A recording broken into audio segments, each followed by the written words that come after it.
welcome back to my channel. This is IGAIA-KNITS. I am Elsie. I'm coming to you from El Salvador in Central America, and this is episode 7 part 2 in English.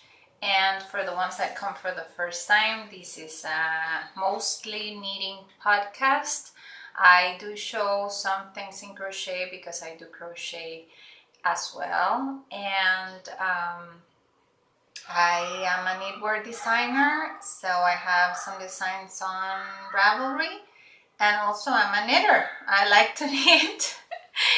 And if it's the first time or you come back, please, if you like, give me a thumbs up if you like it, and hit the subscribe button and the bell so that YouTube not only lets you know when I upload a new episode, but also it helps me get this video to more people. And what else? Here I'm looking at my notes. Here I'm going to leave where you can find me on Instagram, on Facebook, and on Ravelry. I am so happy to report that today I did yoga for 10 minutes. Yay! Good for me.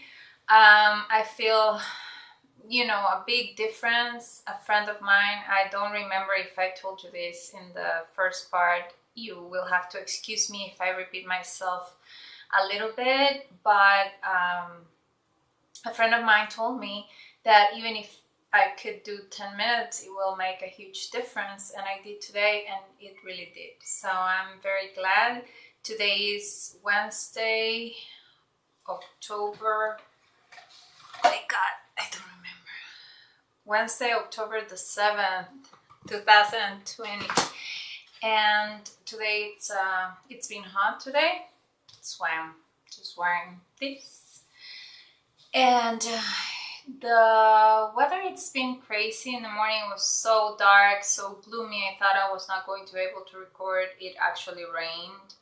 And now it's clear skies and there's still sunlight. It's the last hour of sunlight, and I'm in my craft room. I think I didn't show you my earrings last time. These are the earrings I'm wearing, and these were a gift from my friend Carmen Irene, who we call Tito since we were kids, and I think they're really nice. And there's a store here that gives jewelry, how to make jewelry classes, and they sell some pieces, so that's where she got them for me, and I love them. So I also wanted to tell you, I forgot in the first part, that at one of my little yarn shops, maybe the most complete, or the one that has more options when it comes to cotton from Mexico and acrylic yarns from the US, is Entre Costuras. They do not sell wool. They have some wool, but it's like virgin wool from Mexico, which is, it's like, I don't know, like a cloud, and you can tear it apart because it's untreated. And I have knitted with it because one of the ladies that works there, she asked me to knit something in it, and it wasn't so pleasant. I didn't need a crochet, an infinity scarf, but the end result was very nice. While you are working with it, might not be, and also you have to be very careful because if you pull it too tight, it will break. But the thing is that she always asks me to commission knit for her, crochet for her grandchildren. Right now I have a lot of hats that I need to knit and crochet in the next month for her. And the owner of the store, it's a friend of hers, and they asked me if we could set up a group to have a knitting class. So hopefully we're starting tomorrow, and I'll tell you how it goes. And also they are advertising a class at the store, and so we will wait to see if there are people who are interested, and yeah, if it happens, then I'll start teaching at the store as well. So I'm very happy about it. It's something that I like. I do not like to teach, beginners, because I don't think I have done it in the past, but right now it will take a lot of energy from me, and I don't think I have the mental state to cope with that. So it will be an intermediate advanced class. There's not too many people who know how to knit here, but maybe there are some who are interested. And there's a lot of ladies who were taught the old way, like knitting pieces only with straight needles, only from magazines, and this whole world of circulars and wool blends and following patterns or going to Ravelries, all new to them. And that's part of the technique, I guess. And I will be very, very happy to share with these ladies what I know, and I'll tell you all about it in the next episode. And I also wanted to tell you that I miss traveling so much.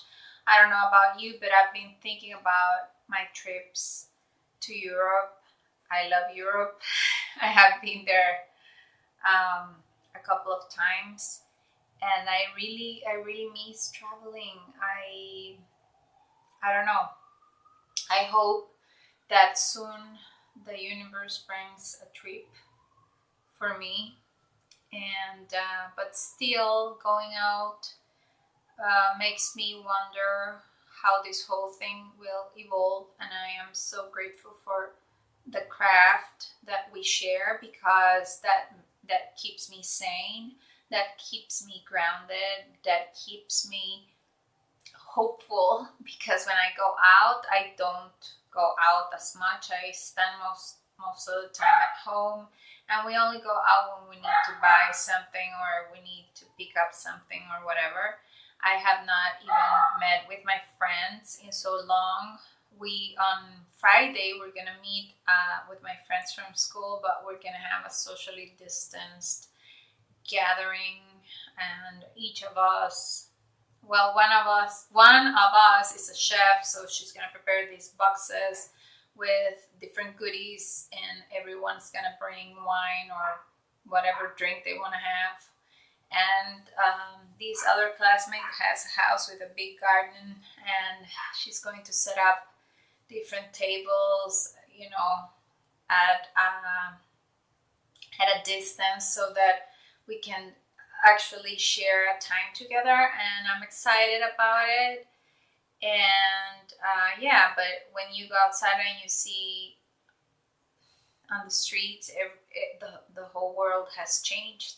That still shocks me, and I'm trying to cope with it like everybody else.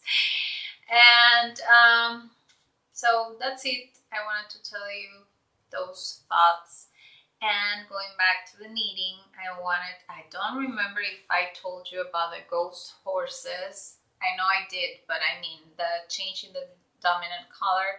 If I didn't, I want to say it really quick. I got inspired by Crystal Sayford, who was in the last episode of Fruity Knitting, and on episode 85, you should watch her. She is great.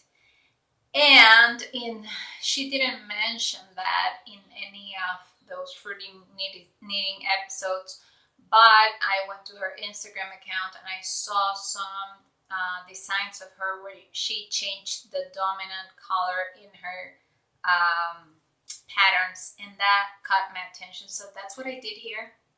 The dominant color here in the yoke is the gray, but the dominant colors here in the body and sleeves are the colors, and the gray is the background color. So, you know, you can play with that. And for the ones that don't know, the dominant color in color work means the color that you pass on top of the other when you are stranding, okay? So you don't see it, like you cannot pick it up or put your finger on it, but the truth is that the background color is on the back, and the other color is a bit raised.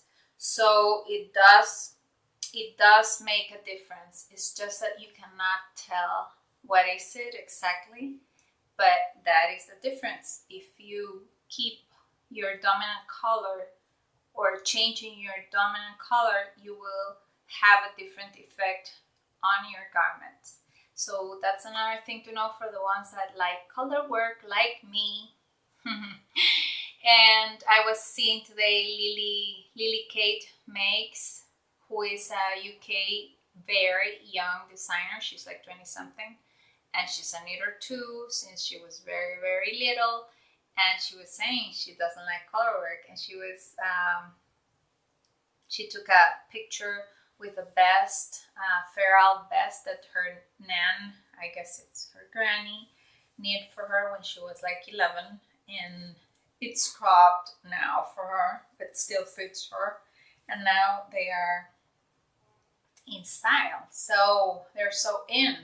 And she was saying she's not gonna need that.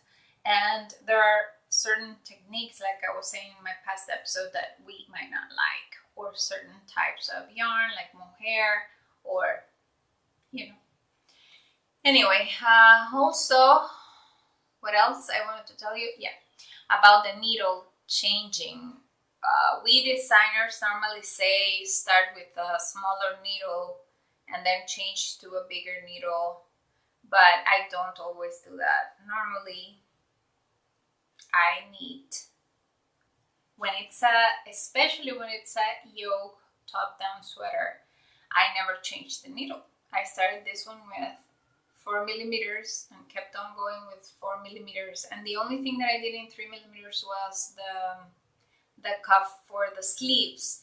Why? Because I'm lazy, because if I see that it's not going to make much of a difference, or if I don't want it to be too tight, or I just leave it as is. It doesn't matter. And yeah, also somebody was asking me what a dolman sleeve is, and it's what the Hope sweater has. I don't remember if I explained this, but I'm gonna do it really quick. So what you do is that you knit the sleeve along with the body, and you cast on stitches here, and you keep on knitting. So the stitches have all the same direction. They're going up, and at the end you don't have to pick up stitches at the armhole to knit the sleeve. You only pick up stitches here to knit the cuff. And also on Fruity Knitting, they showed Jennifer Beal design that is a dolman sleeve, but that one's sticked. I don't have the nerve to stick yet, and I am not sure, like Andrea from Fruity Knitting, she looks so, I'm sure she is so knowledgeable, and I don't know if I could do that, but very pretty, no doubt. And it's also a color work sweater. It's a dolman sleeve sweater, but it's sticked. And also I wanted to show you, for the ones that crochet, and even if you don't, I appreciate all fiber arts. This is an Eda bag that I made for my mom that I think I had not shown this one here. And this is a free pattern, or was, from Paula Strict, and she made it for We Are Knitters, if I'm not mistaken. And I made this using cotton from Brazil. I really like this knit bag because you can use it as a purse, or you can use it to put your groceries, or things that you go buy. And I like the look of these like zebra sort of style motif. And that takes me to tell you that I have decided to open a shop on Instagram. It's called EM_IGAIA, my favorite things. And I'm going to be making things made to order, certain things, not all the things, because I cannot do that, because I don't have maybe the materials that are needed here, because it's not my specialty. Some people call me and ask me to make amigurumi. I can't make amigurumi. They end up being, I have tried for my nephews. They're ugly, but they see them pretty, but I would never sell that. It's for my nephews. And one of them, he's a fan of Pac-Man, and I made the Pac-Man in crochet for him. And he loves the Pac-Man. It's ugly, but he loves it. And he asked me for the little ghosts, and I made the red one. And then I made the light blue one. I don't remember the names. So, thing is that on Saturday they came and he told me, Auntie, I lost the light blue one, and you need to make it again for me, and you're missing the pink one and the orange one. And I was like, that's not gonna happen. His name is Nicholas. So I told him, Nicholas, that's not gonna happen. I'm so sorry. I can sew them for you if you want. So we picked some fabric and we decided, and that's what I'm gonna do. Because really, it's not my specialty. I suffer every single stitch of that. I don't like it at all. And also, there was another lady who contacted me through Facebook here in El Salvador. And she asked me to make these beautiful crochet blouse, but made out of like sort of granny squares, but with flowers.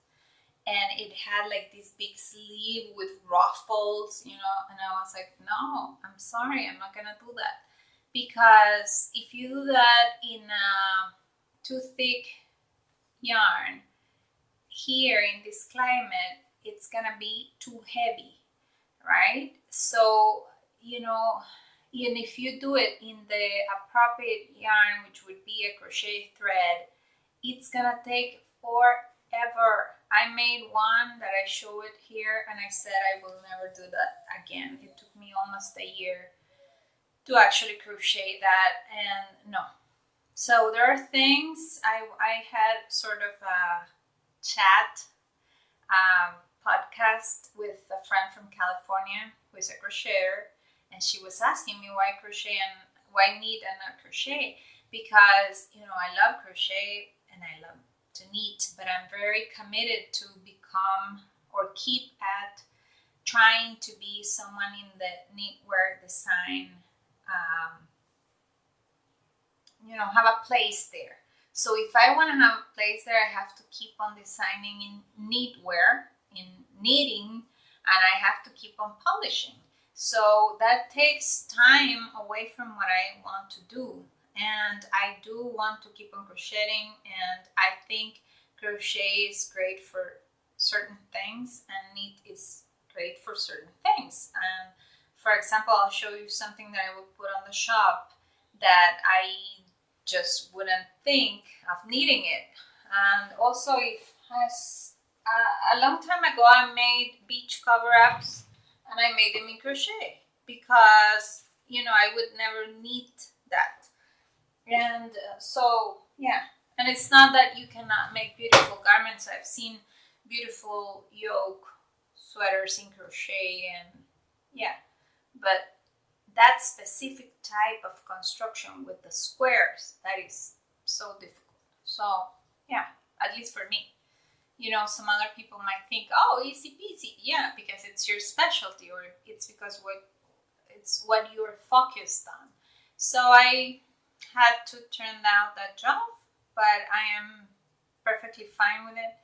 And I'd rather do that than do a bad job or be miserable while I'm doing it. So in the shop, I'm gonna put this crochet rug that I made. I'm sorry that it's been folded, and because I have to put the daisies on top, this is going to be named Just Call Me Daisy, and it's gonna be green with white. The problem that I have is that this is t-shirt yarn, and this is for the bedside or the entrance of the house or the garden, the terrace, or wherever you want to put it. And I crochet these flowers. This is a daisy, and the daisies have a double flower. So in the center, it has these petals that are like 3D, and then you have the white petals that are made in Tunisian crochet. And let me tell you, this is a labor of love. It takes like, I don't know, an hour and a half to make one of these. So yeah, I'm gonna sew them. There are 6 of them on the whole rug, so I'm gonna sew them to the rug. And I got inspired to do this one by Michelle Carter at my so-called Handmade Life. I'm sure many of you know her, and she showed in one of her episodes a book where she in that book there was a rug with flowers. So I thought, you know what, that's something I want to do.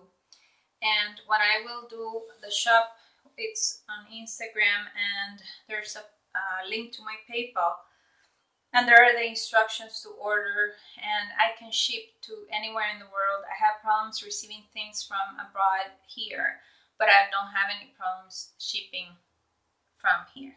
So the only thing is that the t-shirt yarn is not produced in El Salvador. It comes from Guatemala, the neighbor country. And sometimes I love this green, but sometimes you can't find the exact same color. So I will say, if you order the Just Call Me Daisy rug, I will let you know which colors of green are available at the time, and you can choose which one you want, because there's nothing I can do about that. And what I cannot do is people calling me and telling me, oh, I want it red or I want it orange. No, I can't do that, because it's inefficient, and it's unproductive in every way. And the other one, it's going to be black and white, and I won't tell you what I will put on them. You will have to either wait for the next episode or follow me on Instagram. And and that's crochet. So yeah, I'm developing other things for the store, and also my Hope sweater vanilla version will be in the shop in 100% acrylic. And that acrylic that I showed you is here. I have already started the back. Yeah.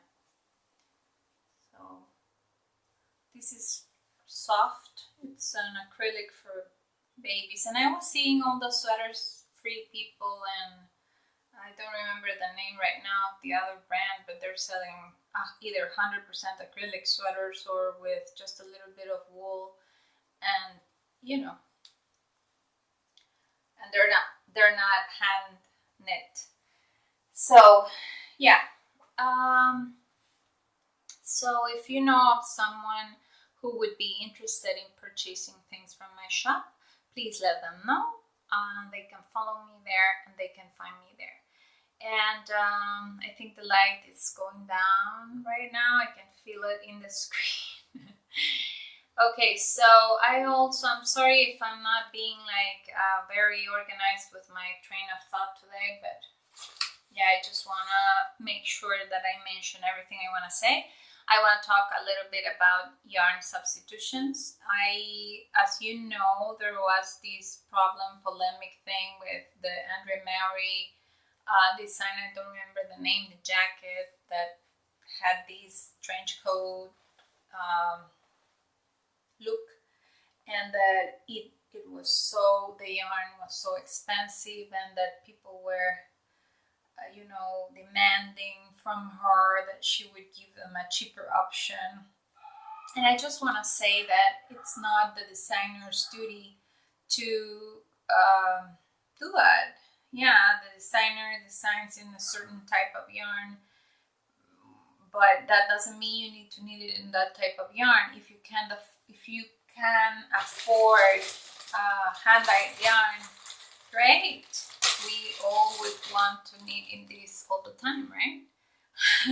So, but it depends on the quality. This is Pima cotton from Peru, and it's the softest cotton, and it's 50 grams, and it's $8. So to be cotton is not cheap, but it's like with everything in life. If you use quality products in each area, you will have a good experience. There are other inexpensive materials who are of good quality, like that Brazilian acrylic. And I think there are options, and we shouldn't overreact, and we should put more love into our interactions. And if we can definitely not have a loving interaction, it's best to take your distance, because otherwise we will only have confrontation and more hate and more problems, and I think it's terrible. And I wanted to say also that when it comes to make mods to a pattern, everything can be done. I have heard, and I respect opinions, I have heard people who have said, no, I can only knit with wool. I don't understand how you can knit in acrylic, or I don't understand how you can knit in cotton. And I don't think that's true. Also, I have heard people say, if you have a pattern on fingering weight yarn, you can only buy fingering weight whatever to substitute. And if it's wool, you need to knit it in wool. If it's cotton, you need to knit it in cotton. That is not true either. It's easier, yes, easier, because if a pair is substituted by a pair, even though this is a green pair and this is a yellow pair, it would be easier for it to behave in the same or similar way, but it can be done. How? I am not a fan of gauge. I have forgotten the name in English now. The gauge tension thing, that the gauge sample that you make. I'm not a fan. I don't do them like the 10 by 10 by 10. My English and my Spanish are scrambling in my head. Like the 10 by 10 sample thing, I never do that. I do smaller gauge samples, because I just want to get to it, and I just want to know how many stitches I can get per inch and how many rows I can get per inch. But if you are a beginner knitter, if you have a tension that may vary, if you have not ever worked with that yarn in particular, if you have any concerns about the pattern, by all means do the 10 by 10 gauge sample. And the gauge is so important. Why? The tension is one thing and the gauge is another thing. The tension affects your gauge, no doubt, but there are other things that affect your gauge, like the needle and the yarn. So, whenever you have your gauge, you can make mods. You can have a pattern knitted in a DK weight yarn, and you can decide to knit it in a fingering weight yarn. You just have to do a little math.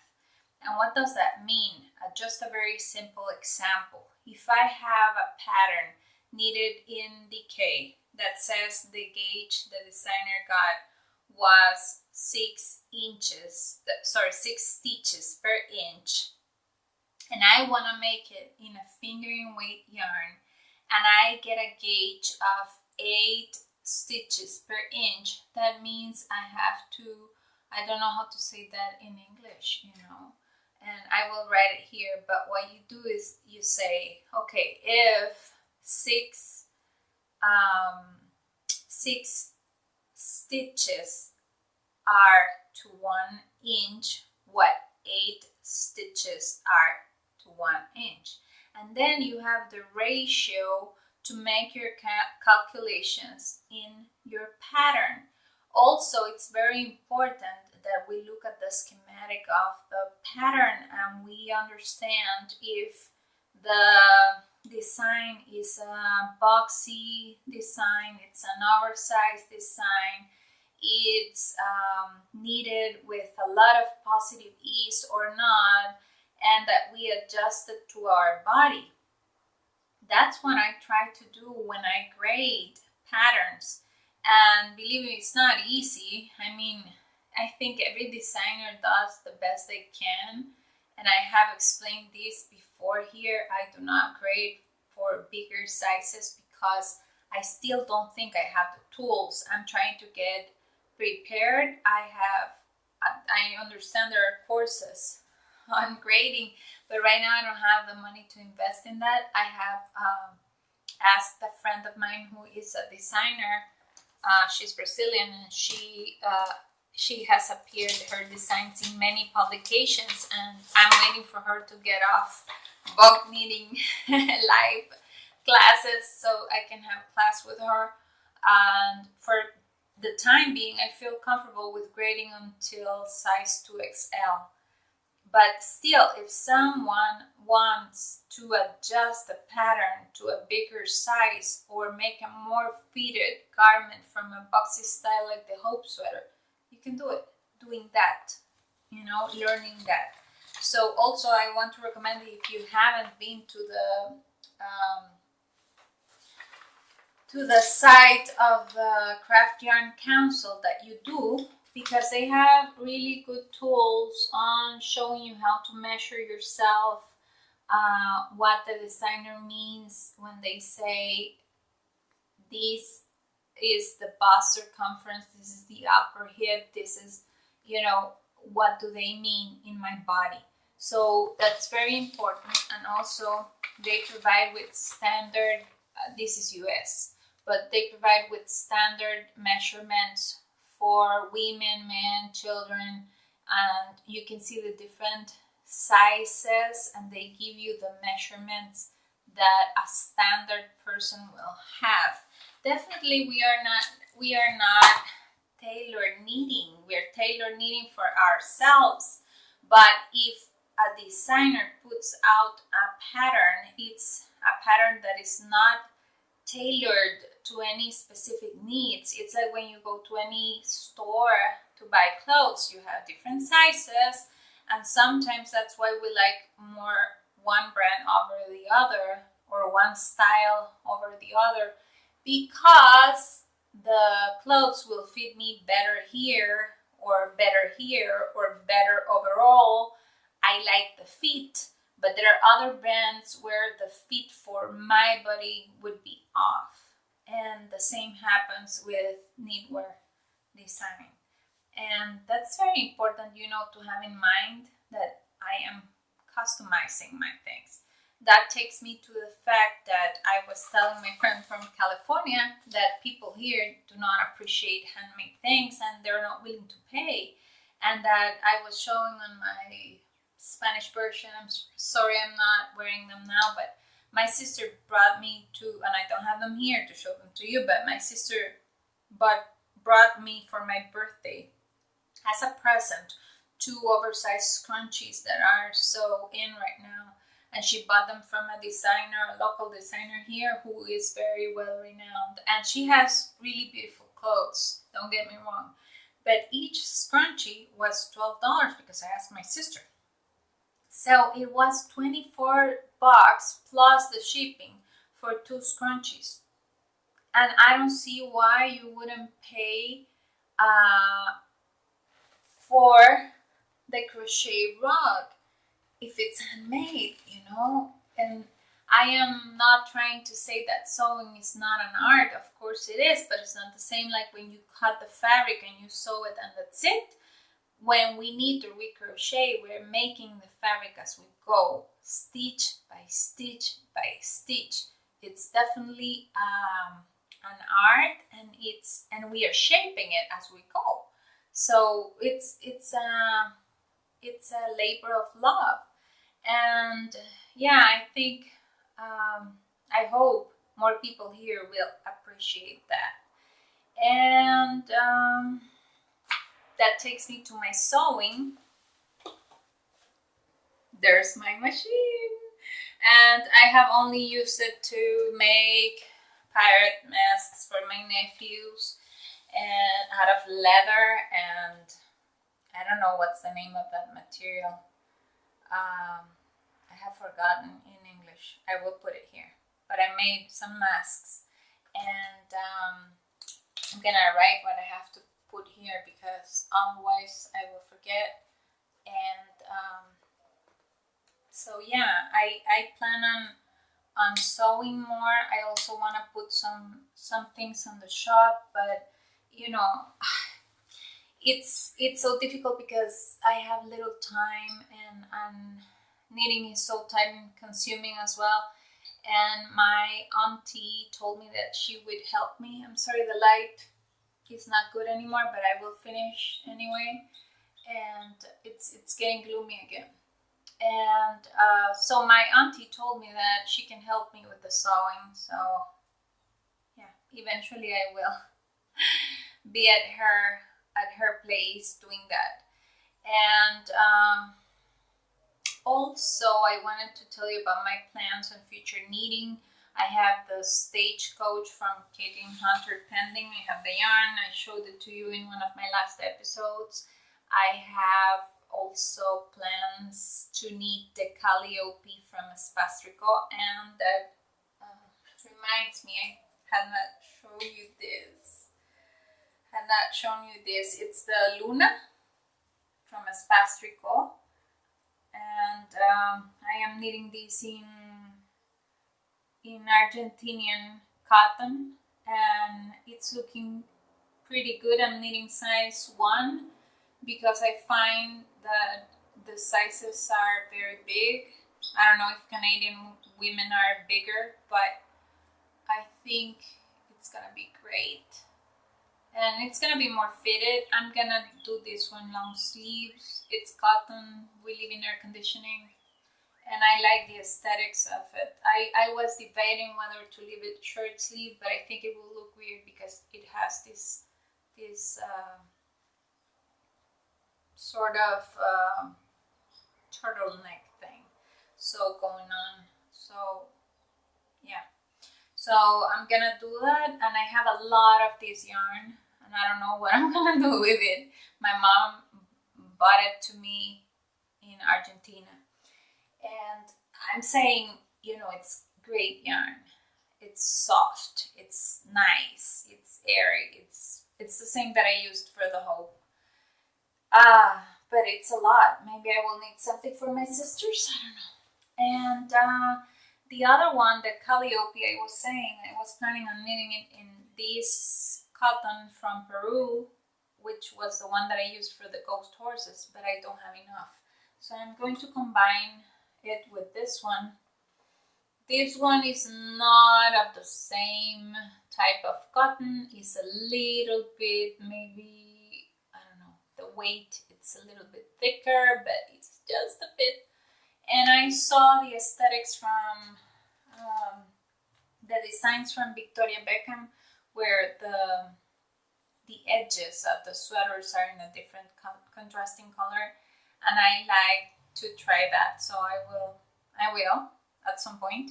And about my designing, I need to write the pattern for the Augustine jacket. As I said, if someone is interested, please drop me a DM or email, or leave me a comment with your email. Eventually I will write it. And I want to design a vest in this matte tosh. I have 2.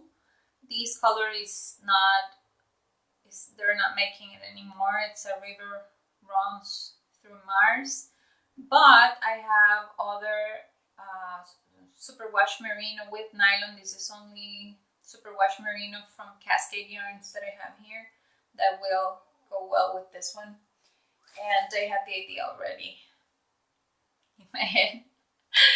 And also I want to design a shawl. I don't know if I want skein shawl or a triangular big shawl. And yeah, I want to do that in merino.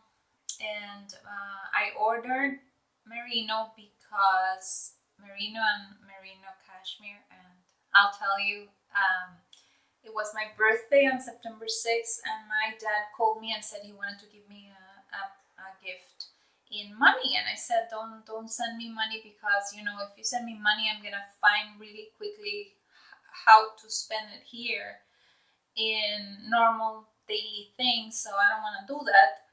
And I said, Daddy, I'd rather buy yarn. So he gave me his credit card number and I bought yarn. It was only $200. Don't think that my dad gave me like $1,000. So I think I did a good job, because I got from You Need I Die from Kate in Braintree, Massachusetts. If you don't follow her, go follow her. She has beautiful yarn. And she had these sock sets, which were fingering weight, skein. It was yellow with green and brown speckles. I will leave a picture here. And the small skein was green, really nice. I'm not gonna need socks. It's for something else. And if I need socks, I'm gonna try them in the cotton. I think I already said that. And then I went to Makini Knittery, and they had the Primrose Yarn Co. merino and cashmere on sale in this color. It was beautiful. It's a beautiful color. It's like red with orange. Beautiful. And I got 2 skeins, and they were only $24 each, so I got 2. And then I went to Madeline Tosh, because I love their yarn and I love their names, and I got 3 different ones. I am not afraid of getting, you know, one skein, because I love color work and I always combine things. And so I got one that is called Arctic, and it has glitter. And I got another one that's Mars in retrograde, and I got the other one that is the first one in the picture, and it's called I Love the Wine You're With. And I think their names are very clever. So yeah, my sister is coming back early December from Dallas, so I think she will be able to bring me my 6 skeins and my little other skein. And my friend Bea from California, well, she's from here, but she lives in California. She works there, and she moved to the States like 2 years ago. And so for work. And so she said she wanted to give me a present for my birthday, and I asked for needles. So she will send me needles to my dad's home, and my sister can bring them back in December.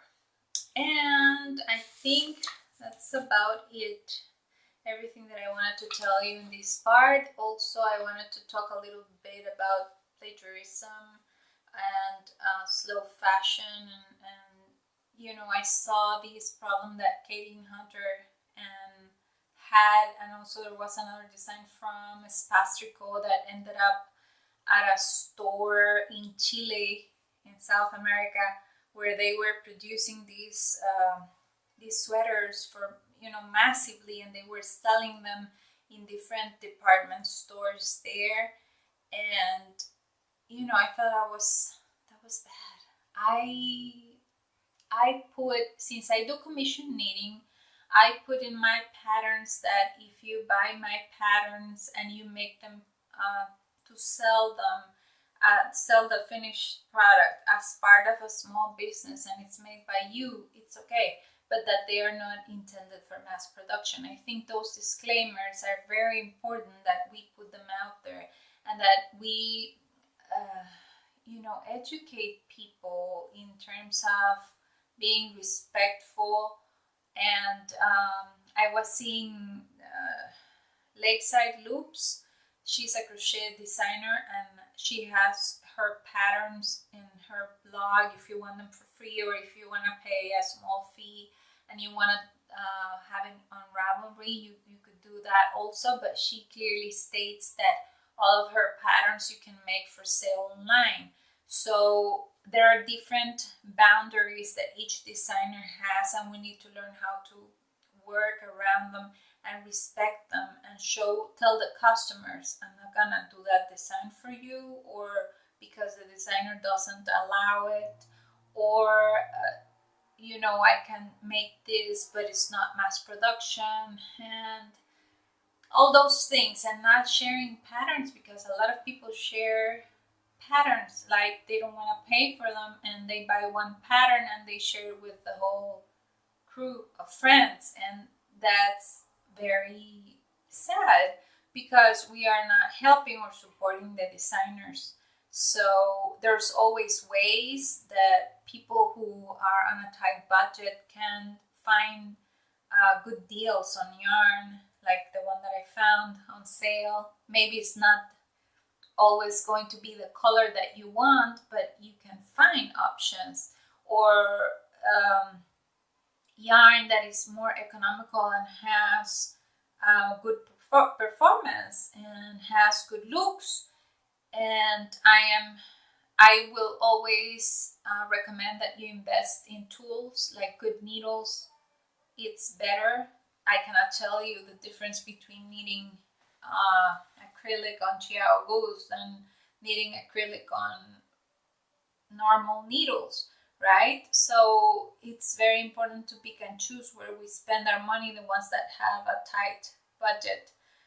And also with the patterns, there are patterns that are for free, like Espace Tricot, and there are many others who offer their patterns for free or at a very small cost, or you could get them free in their blogs, or there are sales. If you subscribe to the newsletters from the designers, you will get a discount every time they publish a pattern. So there are ways, and I just wanted to give some options out loud here, so that if somebody who's watching me don't know, can take note of these options. And